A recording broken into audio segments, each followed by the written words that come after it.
Happy Monday, everyone. It's time for Ask the Expert with Rob Sutherland from Pro Broker Agency. I'm Layla Gulen. My first question to you this week is, Rob, you talk to people all over the country. How are the real estate markets performing this year?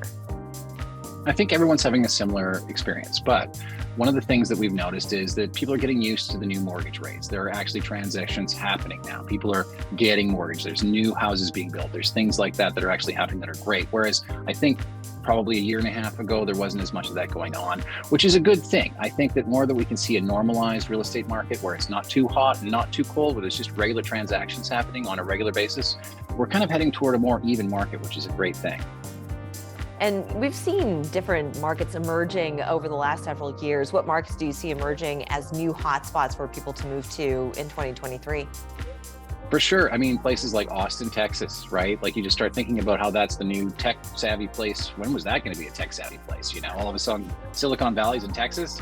Who knew, right? You know, you're starting to see mass exodus from California, people moving to places like South Carolina, like you did, and people moving from New York, obviously all the time, to Florida as usual. We're not seeing too many people moving to the Midwest as, you know, maybe you'd think that they would, but you're seeing hotspots in Texas, you're seeing hotspots in Florida, you're seeing hotspots in New Jersey.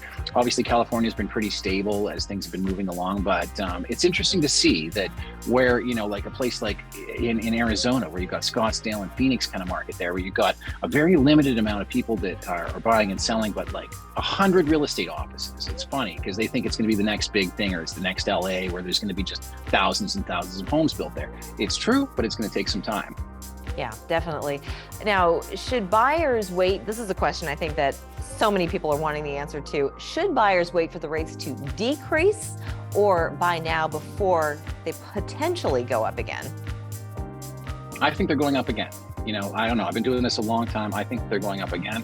I think they're going to keep going up for the next couple of years if we're not careful, right? So yes, their rates are not great right now, but you're comparing them to a time when they were 0.5% financing, 1% financing. Like, I know we've talked before about how it was 25% in the 80s on a mortgage, and it was 12% in the early 2000s. You know, people forget how expensive mortgages used to be, but they got so used to this super cheap money that they're not realizing the bank has to make a little bit of money on it, you know? So 6%, 7%, I mean, it's going to be around for a while as far as I'm concerned. Ugh, well, I don't want to end on that note. Well, buy it anyways. You know, if you've got money and you want to invest and you don't want to invest in a business because you have a job and you're not an entrepreneur, then the only logical thing to do with your cash is to put it into some sort of a bank or put it into a house. And obviously a house is the most stable place to put your cash. Over time, it's going to, you know, even out whatever you put in there is going to actually, you know, end up being worth more than you put in because it is actual tangible goods. You know, it's like when you buy that Rolex on Antiques Roadshow for $5,000 and it's worth $50,000. You know, it's finding that good deal now where you like, you know, maybe you're looking in different areas than you would, or looking in different neighborhoods than you usually would, because maybe they're more gentrified now, or there's more services available to you in places where you wouldn't have shopped before. And so a house price of something that was $600,000, maybe you can find something that's $300,000 or $400,000 that works for you. I think that's a great way to end this. Thank you so much for that, Rob. Very insightful as always.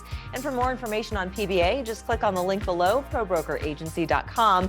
Thank you so much for watching. We'll see you again on Friday for another episode of Ask the Expert with Rob Sutherland. Never be afraid to buy property.